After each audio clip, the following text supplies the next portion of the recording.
उसने पौधे में पानी दे दिया। ऐसा करते ही अचानक पौधे से $100 का नोट निकला। पॉल ने उसे निकाल कर देखा तो उसे अपनी आंखों पर यकीन ही नहीं हुआ। तब जाकर उसे एहसास हुआ कि ये कोई आम पौधा नहीं बल्कि एक असली मनी प्लांट है। तभी अचानक उसका परिवार भी वहाँ आ गया, लेकिन उन्हें इस पौधे के बारे में बताने की बजाय उसने बात बदल कर उन्हें वापस भेज दिया। वो नहीं चाहता था कि उसके परिवार को इस मनी प्लांट की भनक भी लगे। अगले दिन जब पॉल काम से घर लौटा तो वो तुरंत स्टोर में ये देखने पहुंचा कि पौधे ने और पैसे दिए या नहीं। पौधे को देखते ही उसकी आंखें खुली की खुली रह गई। उसके जादुई पत्तों से हजारों डॉलर झड़ रहे थे और इसी तरह पॉल ने वहाँ से पैसे निकालना शुरू कर दिया। उधर उसके परिवार वाले इस बात से बिल्कुल अनजान थे। फिर एक दिन टिम नाम का एक बूढ़ा आदमी उसके घर आया। वो खुद को उसके चाचा का दोस्त बता रहा था। उसने पॉल से अपनी एनजीओ के लिए थोड़ा दान मांगा और पॉल भी काफी अच्छे मूड में था, इसलिए उसने टिम को $1000 का चेक दे दिया। ये देखकर उसके परिवार वालों को तो अपनी आंखों पर यकीन ही नहीं हुआ। टिम के जाने के बाद उन्होंने पॉल से पूछा कि आखिर उसके पास इतने पैसे आए कहाँ से, लेकिन सब कुछ सच बताने के बजाय उसने फिर से झूठ कह दिया कि आजकल तो मैं प्रॉपर्टी बेच रहा हूँ, खरीदारों की तो लाइन लगी पड़ी है। इसी तरह कुछ ही दिनों में पॉल पैसे तोड़कर अमीर हो गया। उसने डिजाइनर कपड़े पहनने शुरू कर दिए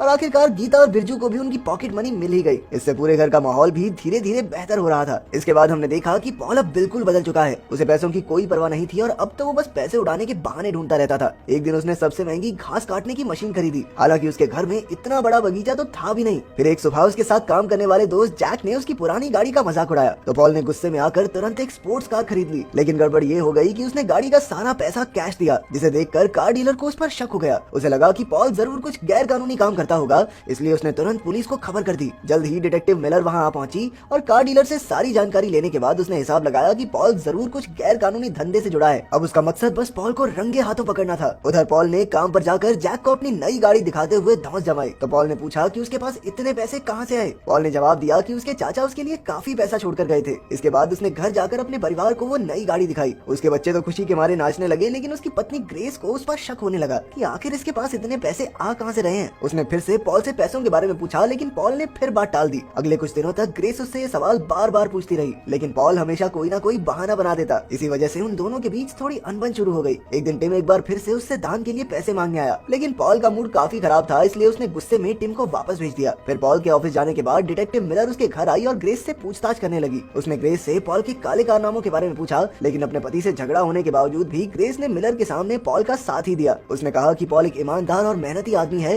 जिसने जिंदगी में कभी कोई गैर कानूनी काम नहीं किया। डिटेक्टिव मिलर समझ गई कि उसे पॉल के परिवार से कोई मदद नहीं मिलने वाली, इसलिए अब उसने मामला अपने हाथ में लेने का फैसला किया। फिर उसने पॉल के बारे में काफी छानबीन की तो उसे पता चला कि पॉल ने पिछले महीने एक भी सेल नहीं की। ये सुनकर मिलर का विश्वास और पक्का हो गया कि पॉल जरूर कोई गलत काम करता है। उधर पॉल भी अपनी पत्नी के बार बार सवाल पूछने की वजह से परेशान रहने लगा था। ग्रेस ये जानना चाहती थी कि आखिर उसके पति के पास पैसे कहां से आ रहे हैं। इस बात पर पॉल की चुप्पी ने ग्रेस को भी उसकी ईमानदारी पर शक करने के लिए मजबूर कर दिया था। और तो और अब पौधे ने भी पैसे देना बंद कर दिया, जिससे पॉल काफी परेशान हो गया। उसे लगा कि जरूर पौधे को किसी ने नजर लगा दी। उसने उन सभी लोगों को पैसे दिए जिनसे उसने बुरा बर्ताव किया था। वो टिम के ऑफिस गया और उसे भी काफी पैसे दान में दिए। वो दान पुण्य सिर्फ इसलिए कर रहा था ताकि भगवान की कृपा बरसे और पौधा फिर से और पैसे देने लगे। उसे देखकर टिम ने कहा कि पॉल को अपने पैसे उन लोगों में बांटने चाहिए जिन्हें पैसों की सच में जरूरत है। इससे पॉल को अंदरूनी खुशी महसूस होगी। पॉल को भी ये बात सही लगी और फिर वो कुछ और पैसे टिम की टेबल पर रखकर वहाँ से चला गया। लेकिन कुछ ही मिनटों बाद डिटेक्टिव मिलर वहाँ आ गई और उसने टिम की टेबल पर पड़े लाखों डॉलर्स देख लिए। उसे लगा कि टिम भी पॉल का ही साथी है और दोनों मिलकर ड्रग्स बेचने का काम करते हैं। उधर रात को पॉल ने स्टोर रूम में जाकर पौधे को जगाने की लाख कोशिशें की। यहाँ तक कि वो तो पौधे को बाइबल पढ़कर सुनाने लगा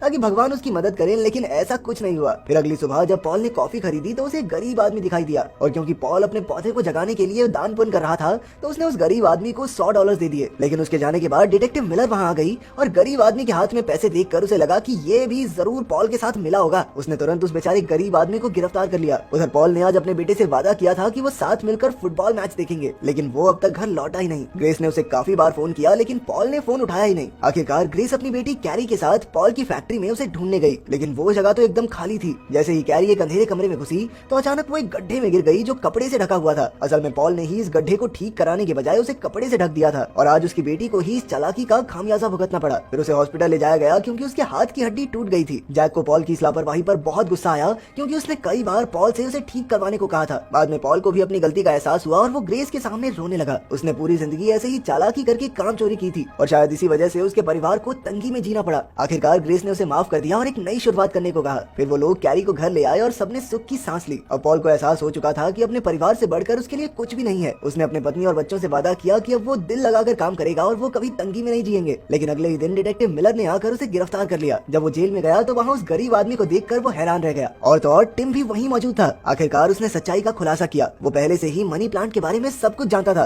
असल में उसे ही ये पौधा सबसे पहले मिला था, लेकिन जब पॉल का चाचा बुरे दिनों से जूझ रहा था तो टिम ने उसकी मदद करने के लिए उसे पौधा दिया। लेकिन हालात बद से बदतर हो गए क्योंकि ज्यादा पैसा आने की वजह से वो और लालची हो गया। आखिरकार उसने टिम की सलाह मानी और खुद को सुधारने का फैसला किया। वो अपने पैसों से जरूरतमंदों की मदद करने लगा, जिससे उसे काफी अंदरूनी खुशी मिलने लगी। ये कहानी बताने के बाद टिम ने पॉल से भी ऐसा ही करने को कहा। कुछ देर बाद अचानक उन तीनों को भी मिलर ने जेल से रिहा कर दिया। पता चला कि जैक ने पुलिस वालों को कहा कि उसने और पॉल ने मिलकर न्यूयॉर्क में अरबों की जमीन बेची है, जिससे आए कमीशन से वो दोनों अब काफी अमीर हो चुके हैं। असल में ये डील सिर्फ जैक ने की थी, लेकिन पॉल को बचाने की खातिर उसने पुलिस से झूठ कह दिया। आखिरकार पॉल के खिलाफ कोई सबूत न होने की वजह से मिलर को उसे रिहा करना पड़ा। फिर कुछ दिन बाद टिम की ऑर्गेनाइजेशन ने एक पार्टी रखी जहाँ पॉल का परिवार भी आया था। असल में अनाथ बच्चों का घर था और टिम इन्हीं के लिए दान इकट्ठा कर रहा था। इसके लिए पॉल को स्टेज पर बुलाया गया और उसने अपनी सारी गलतियां बताते हुए सबसे माफी मांगी। फिर उसने कहा कि वो अपनी स्पोर्ट्स कार बेच रहा है, जिसके पैसे इन बच्चों के भविष्य के लिए इस्तेमाल होंगे। ये सुनकर सब बेहद खुश हुए और जैक ने उसे गले लगा लिया। कुछ दिन बाद पॉल अपने परिवार को छुट्टियों में घुमाने ले गया। चाहे अब उसके पास उतने पैसे नहीं थे, लेकिन वो खुश बहुत था। फिर उसने टिम से हाथ मिलाकर उसे मनी प्लांट लौटा दिया,